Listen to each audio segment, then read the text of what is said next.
بسم اللہ الرحمن الرحیم۔ السلام علیکم، آپ دیکھ رہے ہیں الف نیوز اور میں ہوں آپ کے ساتھ ماجد علی۔ شامل کرتے ہیں پاکستان اور دنیا بھر سے بریکنگ نیوز ہیڈ لائنز۔ مذاکرات میں اہم پیش رفت، اسرائیل اور حماس کے درمیان قیدیوں کے تبادلے کی فہرستوں کا تبادلہ۔ اسرائیل اور حماس کے درمیان قیدیوں کے تبادلے اور جنگ بندی کے لیے ہونے والے مذاکرات میں اہم پیش رفت سامنے آ گئی۔ فریقین کے درمیان رہا کیے جانے والے افراد کی فہرستوں کا تبادلہ کیا گیا ہے۔ اسرائیلی میڈیا نے قطر کے لندن سے شائع ہونے والے العربی الجدید نیوز آؤٹ لیٹ کی رپورٹ کے حوالے سے کہا ہے کہ اتوار کو حماس کا ایک وفد قاہرہ میں موجود تھا اور اس نے ایسے یرغمالیوں کی فہرست فراہم کی جو عمر رسیدہ یا طبی مسائل کے شکار ہیں اور جنہیں تجویز کردہ جنگ بندی کے ابتدائی مراحل میں رہا کیا جائے گا۔ خبرساز ادارے کی رپورٹ کے مطابق حماس وفد نے بیمار اور عمر رسیدہ اسرائیلیوں کے علاوہ 4 امریکی شہریت رکھنے والے یرغمالیوں کے نام بھی دیے۔ حماس کی جانب سے اسرائیل کی قید میں موجود فلسطینی قیدیوں کی فہرست بھی مصری حکام کو سونپ دی گئی ہے، جن کی رہائی وہ یرغمالیوں کے تبادلے کے بدلے چاہتی ہے۔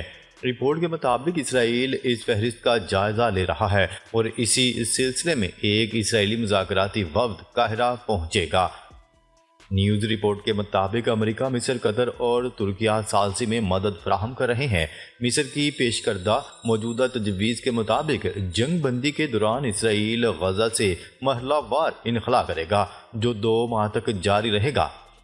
اس دوران فریقین لڑائی کے مستقل خاتمے پر کام کریں گے۔ حماس نے بھی 60 دن کے اس عبوری دورانیے پر اتفاق کیا ہے جس کے دوران غزہ میں اضافی خوراک، ادویات اور ایندھن فراہم کیے جا سکیں گے۔ ماضی میں مذاکرات کے رکنے کی ایک بڑی وجہ یہ تھی کہ حماس اسرائیلی فوج کے غزہ سے مکمل انخلا اور جنگ کے مستقل خاتمے کا مطالبہ کر رہی تھی، جبکہ اسرائیل صرف عارضی جنگ بندی اور غزہ میں اپنی فوج کی موجودگی کو برقرار رکھنے پر اصرار کرتا رہا ہے۔ رپورٹ میں کہا گیا ہے کہ مصری حکام کے درمیان امید ہے کہ جنوری 20 کو ڈونلڈ ٹرمپ کی ڈیڈ لائن سے پہلے ایک معاہدہ ہو سکتا ہے۔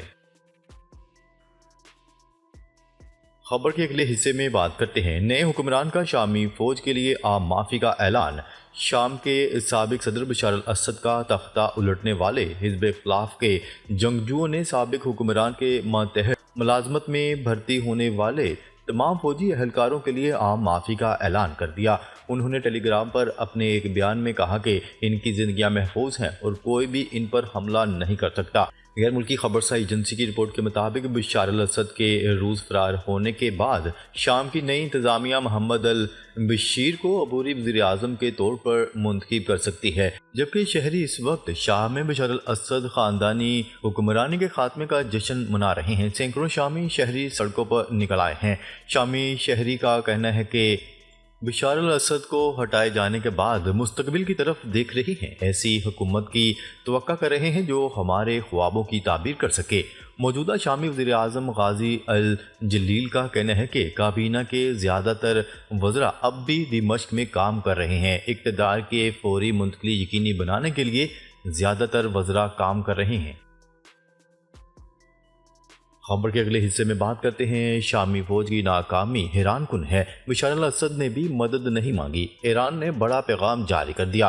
باغی گروہوں کے ہاتھوں اپنے 24 سالہ دور اقتدار کا خاتمہ ہو جانے کے بعد بشار الاسد حکومت چھوڑ کر اہل خانہ کے ہمراہ روس پہنچ چکے ہیں، جس پر ایران کا رد عمل سامنے آ گیا۔ عالمی خبرساز ادارے کی رپورٹ کے مطابق ایران کے وزیر خارجہ عباس اراغچی کا کہنا ہے کہ بشار الاسد نے باغیوں کے دمشق تک پہنچنے کے دوران کسی مرحلے پر ایران سے مدد نہیں مانگی۔ ایرانی وزیر خارجہ عباس اراغچی کا مزید کہنا تھا کہ اپنی حکومت اور ملک کی حفاظت کی بنیادی طور پر ذمہ داری شامی فوج کی تھی۔ یہ نہ کبھی ہماری ذمہ داری تھی اور نہ ہی ہم نے کبھی اسے اپنا فرض سمجھا۔ ایرانی وزیر خارجہ کا کہنا تھا کہ شامی فوج باغیوں کو روکنے میں مکمل طور پر ناکام رہی۔ یہ حیران کن ہے، کہیں بھی کوئی مزاحمت نہیں ہوئی۔ یاد رہے کہ گزشتہ ماہ 27 نومبر کو شامی حکومت کی مخالف مسلح گروپوں نے حلب اور ادلب میں سرکاری فوج کے ٹھکانوں پر اچانک حملوں کا آغاز کیا تھا۔ باغی فورسز نے محض 11 دنوں میں دارالحکومت دمشق کا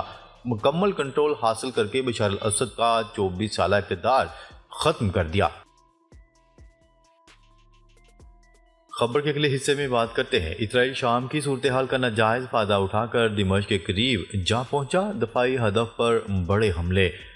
بشار الاسد کے فرار ہو جانے کے بعد شام میں عدم استحکام کی صورتحال ہے، جبکہ اسرائیل نے اس صورتحال کا ناجائز فائدہ اٹھا کر دمشق کے قریب دفاعی اہداف پر بڑا حملہ کر دیا۔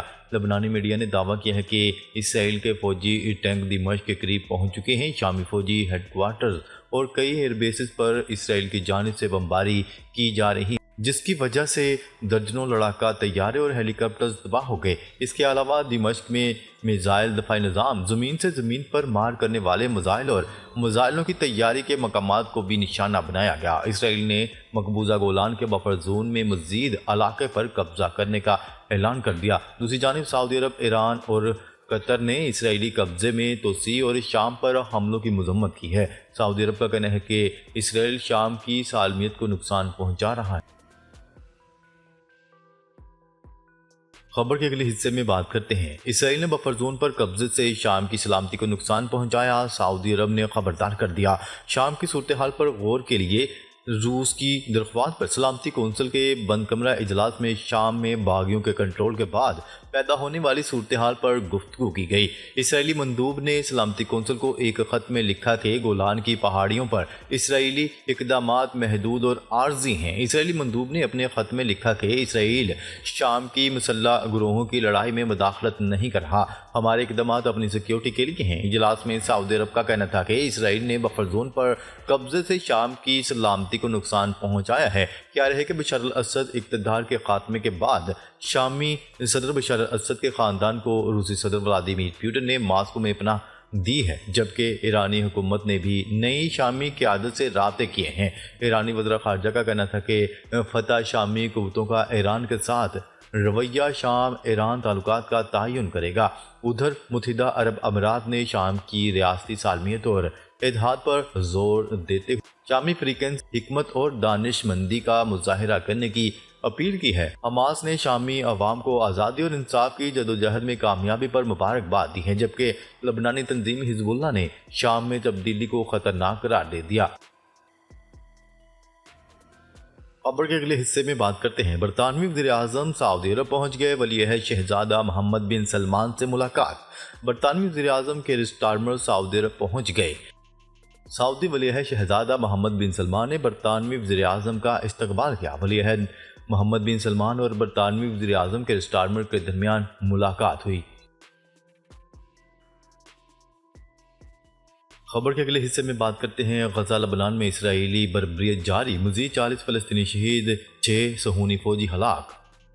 نیوز رپورٹ کے مطابق غزہ کے پناہ گزین کیمپوں اور ہسپتالوں پر اسرائیلی فوج کی جانب سے حملے جاری ہیں۔ تازہ حملوں کے دوران مزید 40 سے زیادہ فلسطینی شہید ہو گئے، جبکہ اسرائیلی بمباری سے کمال عدوان ہسپتال میں بجلی کا نظام معطل ہو گیا۔